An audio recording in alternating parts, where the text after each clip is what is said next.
Голомт банк харилцагчдынхаа хуримтлуулах зуршлыг дэмжих зорилгоор 2 дахь жилдээ хадгаламжтай аялал аяныг амжилттай хэрэгжүүллээ. За хадгаламжтай аялал аяны 3 дугаар ээлжийн азтнууд тодорч Вьетнам улс руу хосоор аялах эрхээ гарт авлаа. 2025 оны 5 дугаар сарын 1-ээс 2025 оны 12 дугаар сарын 31-ний хооронд хэрэгжүүлсэн хадгаламжтай аялал сухлаат аяны хүрээнд 6 сараас дээш хугацаатай төгрөгийн хадгаламжиндаа 100 мянган төгрөгөөс дээш дүнгээр орлого нэмсэн бүх харилцагчдад суглааны эрх олгожээ. Энэхүү аяны сүүлийн азтангуудыг 2026 оны 1-р сарын 13-нд Голомт банк Facebook хуудасаар шууд дамжуулан тодруулсан байна. Вьетнам явах сайхан аялалд явж байгаа их баяртай байна. Анхудаа Вьетнам явж байгаа. Би Монгол улс их сургуульд багшийн ажил хийдэг байсан. Тэгээд Монгол улс их сургуулийн багш ажилчдыг 90-ад оны сүүлээр Голомт банк та цалингийн карт нээж анх өгсөн. Тэрвээс л хоошоо өдий болтол ингээд хамт явж идэг.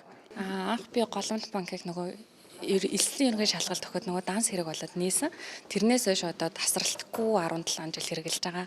Тэгээд 10-аад жил одоо ингээ хадгаламжиндаа багаар ингээд мөнгөн хуримтлал үүсгэж яваад одоо 26 оны 1 сар дээр ингээд азтан болсныгоо одоо энэ жил жингээ азтай хоттой байх юм байна гэж бэлгшээгээд айгу баярлж байгаа.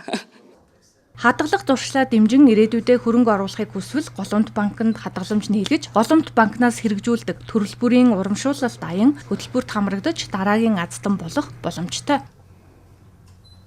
За аяны хүрээнд Голомт банкны 30 жилийн ог тохиолдуулан нийт 30 хос азтныг бид нэр Аз ТV-ийн аль нэг улс орноор гадаадад аялах хэрэгээр шагнасан бөгөөд за өнөөдөр бол бид нэр Вьетнам улсаар хосоор аялах 10 азтанд бол шагналаа гартуул өгөөд байна. За 1-р ээлжийн азтнууд маань бүгд найрамдах Солонгос улсын Жеju улсаар, за 2-р ээлжийн 10 хос азтан маань Таиланд улсаар аялсан байгаа. За ингээд цаашид аялах байгаа 10 хос азтандаа дахин баяр хүргэе. 3 дугаар ээлжийн азтангуудыг хадгаламжиндаа хөрөнгө оруулж, урамшуулалт аянд хамрагдсан 145 мянга гаруй харилцагчаас тодруулжээ. Хамгийн азтай 10 харилцагч энэхүү Вьетнам руу хосоор аялах эрхийн эзэн боллоо.